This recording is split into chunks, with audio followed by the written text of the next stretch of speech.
Hello everybody and welcome back to the channel. I recently had a question asked of me of a friend who said, what model are you working on at the minute? And I laughed and said, models. I've got loads of projects on the go at the moment. The DR1, which I'm simply waiting for better weather to get it outside to dope it. Haven't done some model doping indoors over the last couple of days. It's not really recommended. I've got the Cirrus Moth that I've now recovered the wings just about. I've got the lower wings to finish off and then spray them, and then we can move on to some detailing work.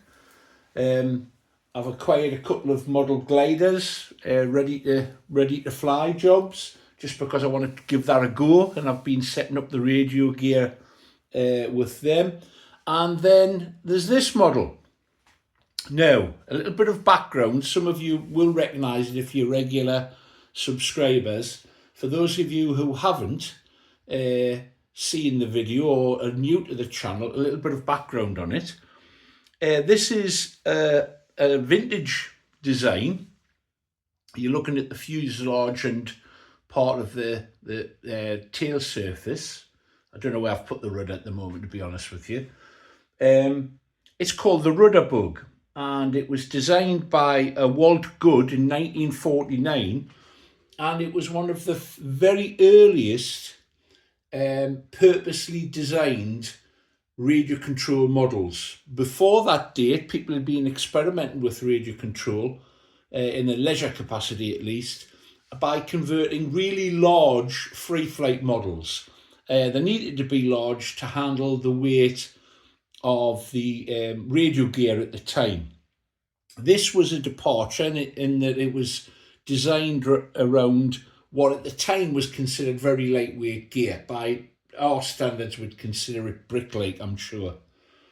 74-inch wingspan, 850 square inches wing area, so it didn't take a lot of power to get it off the ground. And I was handed this model by a fellow club member who got it from the estate of a gentleman called Dick Lindsley, who I've never met him, but he was obviously a very, very skilled modeller. And I was handed it because I think the chap who had it couldn't work out what Dick was trying to do with the wing. So I'm going to show you, and I'll show you my solution to what Dick started. Here we have the centre section. Now, on the original design, this didn't exist. It was a one-piece wing, and this centre cabin design here is something that Dick added. And when I got it, I was extremely puzzled as to what all this was. He's obviously machined it. He was a machinist by trade, and you can tell that looking at his work. Very highly skilled gentleman. And I couldn't work out what was going on. And then the penny dropped. I think what he was trying to achieve was either an all-wing aileron or a mechanism to alter the pitch of the wing in the same way that the fly and flee operated. So you could increase the incident of the wing to increase lift or decrease it to descend. Or you could have an all-wing aileron. The problem then was, what on earth was he doing here? Well, this is the actuating mechanism. Now, I've just cut a couple of holes in the top of the cabin. They weren't there originally, but obviously push rods would come down to a servo or servos under here. There's a ball mechanism in the end. I'll show you how it works in a second. But the puzzlement was actually this area. Now, I initially tried to get some bearings, ball bearings for it, this size and the inner size, and I had no luck whatsoever in doing that. And then when I had to think about it, I thought, well, I could machine out of nylon or similar material a plug that goes in there that retains the wing dowel.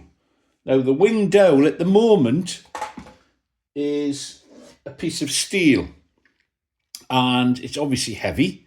Ideally, I would want some of this diameter, some material such as a thick walled tube, or maybe even carbon tubing if it was thick enough walled.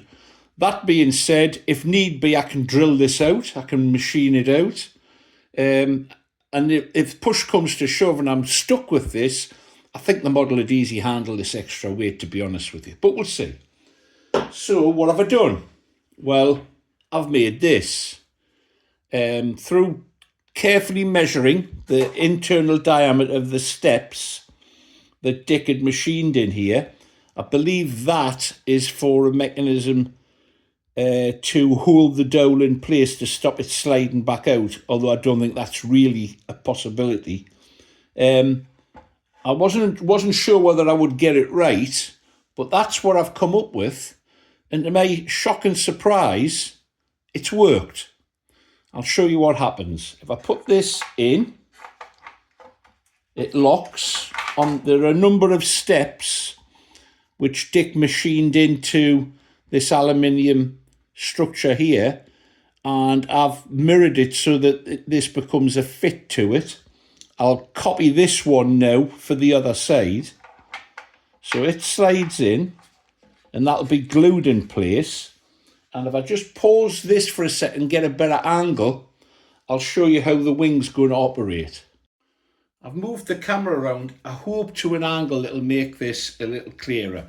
That's the rod, and I think it would need to have a groove cut in it to correspond with this hole here, and there would be some sort of plunger mechanism to run in the groove. That being said, I don't actually think the wing pulling apart would actually be an issue at all, because the fit is so neat. This would be located in the wing and glued in the wing. I'm not going to do so at the moment because I may end up changing that. So it slides on. You simply line it up. It slides into this mechanism, and if I push it in place, that's it locked in now. So that's the wing held in place, and I don't think it would come off, but it's something I'll look at. And then, this is rather awkward, but if you see, if you move this arm up and down, that would be actuated with a servo, the whole wing surface moves, pivoting on this central dowel. And that would give enough movement. It would need very little movement, in fact. That would give enough movement to operate the whole wing as an aileron. And I think that's what Dick was trying to achieve. It would have been far easier for me to simply cover the model and make the wings one piece than it would be to get this to work. But I think in honour of the man, I would like to get it finished and build it the way he would have wanted it to be built. Of course, I'll build it as a 3-channel model, and I'll get it up high enough, and when I feel brave enough, I'll try operating the wings and we'll see what happens. But I thought that was a really interesting little project, and I couldn't resist giving it a go. If you've enjoyed looking at that, stay tuned. There's more to come, obviously. Look at some of the other projects I'm busy with. I think you might enjoy them if you're into model building, or you just like the curiosity of model making at all. Thanks for looking in. Please give it a thumbs up. And if you haven't subscribed, please consider doing so. Take care. Bye now.